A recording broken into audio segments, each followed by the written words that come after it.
दुष्यंत, अगर मतलब जिस पर भी भ्रष्टाचार के आरोप होंगे उसे शहीद दिखाने की कोशिश करेंगे। मतलब इसके पर दिल्ली में हमने देखा है, मनीष सिसोदिया पर एक्शन हुआ तो वो सर पे कफन बांध के निकले हैं और देशभक्ति के गीतों के साथ पूछताछ के लिए वहां पहुंचे थे। मतलब जिस पर आरोप लगेंगे वो शहीद है ना। देखिए, मनीष के खिलाफ अभी तक चार्जशीट नहीं गई है, लंबे अरसे से वो जेल में बंद है। हाँ। मतलब प्रथम दृष्टया में लगता है ना कहीं कोई राजनीतिक प्रभाव में केस चल रहा है। दूसरा, हमारे साथी त्रिपाठी जी ने बहुत सारी बातें अभी कही। विधि के विशेषज्ञ, बड़े अधिवक्ता हैं, देश को इनसे बड़ी उम्मीद है, लेकिन ये बताना भूल गए कि जिस केस में उनके ऊपर उनकी सदस्यता गई थी उसमें वो बरी हो चुके जिला न्यायालय से। इतना लंबा पीरियड चल गया। 108 मामले हैं टोटल पूरे जी बिल्कुल, मैं मना तो नहीं किया, बिल्कुल 108 हैं और 110 भी हो सकते हैं। जब उनके खिलाफ एक अभियान चल रहा है, शिकायतों पे शिकायतें आ रही हैं, उनको लगातार रजिस्टर्ड किया जा रहा है। लेकिन मुख्य बात यह है, जिस मूल विषय के ऊपर, जिस मुद्दे के ऊपर उनकी सदस्यता गई, उसमें वो बरी साबित हुए। अभी तक कुछ भी उनके ऊपर साबित नहीं हुआ है, सिर्फ केस दर्ज हैं। तो इस प्रकार से किसी विपक्ष के नेता की, इसलिए कि वो भारतीय जनता पार्टी के विपक्ष में कुछ उन्होंने पार्लियामेंट के अंदर बोला, बाहर बोला, बयान देते हैं, इसलिए उनको दबाया जा रहा है। नहीं तो सर, बहुत सारे ऐसे लोग हैं। वही बात है कि जो राहुल जी ने कहा कि सप्रेस करने का काम किया जा रहा है, लोगों को दबाने का काम किया जा रहा है, ये लोकतंत्र के लिए ठीक नहीं है। सर, तो विपक्ष का काम है सरकार से सवाल पूछना। सरकार से अगर सवाल पूछ रहे हैं तो दिक्कत क्या है? आप देख लीजिए, आजम खां के ऊपर कुछ साबित नहीं हुआ, मनीष सिसोदिया के ऊपर तो मतलब आप चली गई उनकी, तो उस केस में तभी सदस्यता चली गई ना, बेटे की सदस्यता चली गई है। आप सर, मेरे साथ आकाश जी एक बार फिर से जुड़ गए। दुष्यंत जी आ रही हूँ। आकाश सक्सेना एक बार फिर से जुड़ गए। आकाश जी, मुझे पता आप तक मेरी आवाज आ रही है। मैं फिर से समझना चाहूंगी आपसे, ये मामला कैसे आपके संज्ञान में आया और कैसे आपने इस पूरे मामले का खुलासा किया? पहली बात, जो अभी ये कह रहे हैं कि आजम खान पर कुछ साबित नहीं हुआ, या तो इनको जानकारी नहीं है, और अगर जानकारी है तो ये बात कहना नहीं चाहते। आजम खान के बेटे की विधायकी क्यों गई? बताइए ना, बताइए सर। बोलिए। हाई कोर्ट ने विधायकी, हाई कोर्ट ने जो मुकदमा दर्ज हुआ था वो सही माना, और उसने माना हाई कोर्ट ने कि इनके बेटे के 2 जन्म प्रमाण पत्र हैं। बताइए, एक रामपुर का जन्म प्रमाण पत्र और एक लखनऊ का है। पहली बात तो ये, आजम खान के मामले में जो भी कोई अगर यहाँ बैठता है वो कम से कम एक बार पूरी तैयारी के साथ आए। और मैं चैलेंज करता हूँ समाजवादी पार्टी के अलावा किसी भी नेता को, जो लोग आज जो आजम खान की तरफदारी कर रहे हैं, एक बार पढ़कर आजम खान के बारे में। हिंदुस्तान का शायद सबसे बड़ा अगर भ्रष्ट कोई नेता है तो वो आजम खान है, और बहुत दावे के साथ और बहुत जिम्मेदारी के साथ कहता हूँ, चोर है वो। चोरी का पहले आरोप और चोरी का माल बरामद पूरी मीडिया के सामने हुआ। 250 साल पुराना मदरसा रामपुर में मदरसा आलिया है, वहां कुरान पाक, जो दुनिया में सिर्फ 2 लिखी हुई है कुरान पाक, आजम खान ने अपनी यूनिवर्सिटी के म्यूजियम की शान बढ़ाने के लिए उस कुरान पाक को वहां से चुराया। समाजवादी पार्टी की सरकार में आलिया मदरसा आलिया के प्रिंसिपल ने FIR कराई, उस प्रिंसिपल को रातों रात उसको वहां से गायब करा दिया गया।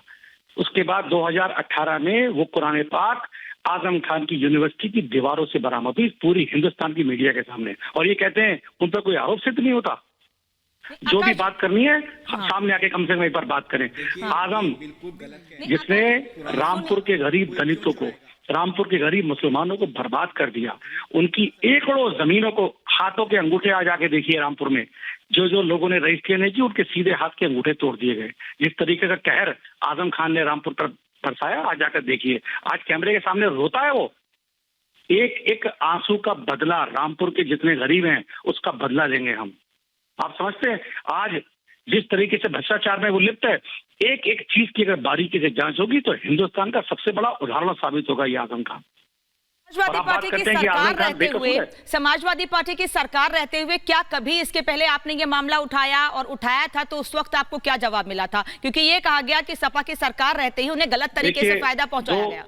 हाँ। 2015 मैं आपको बता रहा हूँ, जब 2015 में इन्होंने अपने बेटे का जब फर्जी पैन कार्ड बनवाया, 21 जनवरी 2015 की ये बात है, जिस दिन ये बर्थ सर्टिफिकेट लखनऊ से जारी किया गया, हमने अगले महीने शिकायत की। हर शिकायत को हमारी दबा दिया गया, क्योंकि वहां तो सुनने वाला था ही नहीं, क्योंकि उस टाइम सुपर मुख्यमंत्री आजम खान थे, कोई सुनने वाला नहीं था। उसके बाद हमने शिकायत की, जब आजम खान ने अपने बेटे का नामांकन पत्र भरवाया, हमने तब शिकायत की। तब का आरोप, उसने हमारी शिकायत को बिल्कुल अलग रख दिया। सरकार जब बदली, हमने फिर दोबारा शिकायत की, हर चीज की बारीकी से जांच हुई और सही पाया गया कि आजम खान ने अपने बेटे के सीधी सी बात है, शपथ पत्र देके जन्म प्रमाण पत्र बनाया जाता है। पहले आजम खान और तंजीम फातिमा रामपुर में नगर पालिका में लगाते हैं जन्म प्रमाण पत्र, शपथ पत्र कि हमारा बेटा रामपुर में पैदा हुआ, और उसकी जन्म तिथि 1/1/1993 है। उसके बाद फिर लखनऊ से जो बनवाते हैं उसमें भी तंजीम फातिमा अपना शपथ पत्र लगाती हैं कि हमारा बेटा लखनऊ के क्वीन मैरी हॉस्पिटल में पैदा हुआ और उसकी जन्म तिथि 30/9/1990 है। अब ये जितने यहाँ लोग बैठे मेरी बात का एक जवाब दे दें, क्या ये राजनीतिक दबाव में और किसी ने बनवा दिया? अपने बेटे को विधायक बनाने के लिए आजम ने ये किया। ये तो वो प्रमाण है जो सामने है। धीरे धीरे अब देखिए न्यायपालिका में सारे मुकदमे चल रहे हैं और हर चीज का हिसाब लेंगे हम, हर चीज का हिसाब। जिस तरीके से आजम ने अपनी ताकत का इस्तेमाल करके यहाँ के रामपुर की भोली वाली जनता के साथ जो खिलवाड़ किया उसका बदला लेंगे। तो रामपुर की जनता के साथ खिलवाड़ किया, लीजिए अब आप सवाल पूछ रहे थे, अब आप पूछिए। आकाश जी हमारे साथ हैं, आप कह रहे हैं ना कि आकाश जी भी कह रहे हैं जो बातें उन्होंने कही हैं, आप उस पर जवाब दे दीजिए ना। रामपुर की जनता के साथ खिलवाड़ किया है, रामपुर की जनता की भावना के साथ खिलवाड़ किया है, जिसने पूरा भरोसा करके सालों तक उन्हें विधायक बनाया। जिन वस्तुओं के विषय में माननीय विधायक जी कह रहे हैं वो उन्होंने निजी उपयोग में तो नहीं ली, यूनिवर्सिटी के म्यूजियम में रखी थी। उनके ऊपर एक केस मैंने सुना। यूनिवर्सिटी किसकी है सर? यूनिवर्सिटी किसकी है? मौलाना मोहम्मद अली जौहर यूनिवर्सिटी किसकी है? वो देश की है। जौहर ट्रस्ट किसका है? कंट्रोल कौन कर रहा है उसके अंदर? ट्रस्ट में सरकारी जमीन हड़प के आप यूनिवर्सिटी बना रहे हो, किसानों की जमीन आप हड़प रहे हो, ट्रस्ट का एक सदस्य गरीब मुसलमानों की जमीन आप हड़ा रहे हो, यतीम खाना आप हड़प कर रहे हो वहां पर पूरे रामपुर के अंदर। आपकी बात से बिल्कुल इतना इसमें आप जोड़ लीजिए कि कोई ट्रस्टी उसका स्वामित्व तो नहीं होता, ट्रस्टी है, काम कर रहा है, कल को दूसरा करेगा, राज्य सरकार ने उसको एक्वायर कर लिया। अरे हम आपको बता दें ट्रस्टी कौन कौन है। क्या कह रहे हैं? मुर्गी चोरी का आरोप है, आजम खान जी मुर्गी चोरी करेंगे। अरे सुनिए, आप आगे सुनिए पहले। ट्रस्ट का मेंबर होना, सुनिए पहले, सदस्य होना, अरे हम आपकी होना नहीं है। सुनने तो दीजिए, आदमी हम आपको हर बात का जवाब देते। बात करते हैं कि आजम खान उसके ट्रस्टी नहीं है। आजम खान ने अपनी समाजवादी पार्टी सरकार में पहले ये लड़ाई लड़ी कि मैं इसका आजीवन को कुलपति रहूंगा, नियमों को ताक पर रख के पहले ये आजीवन कुलपति बने। और आपको पता है, आप बोल रहे हैं कि ट्रस्टी कौन कौन है?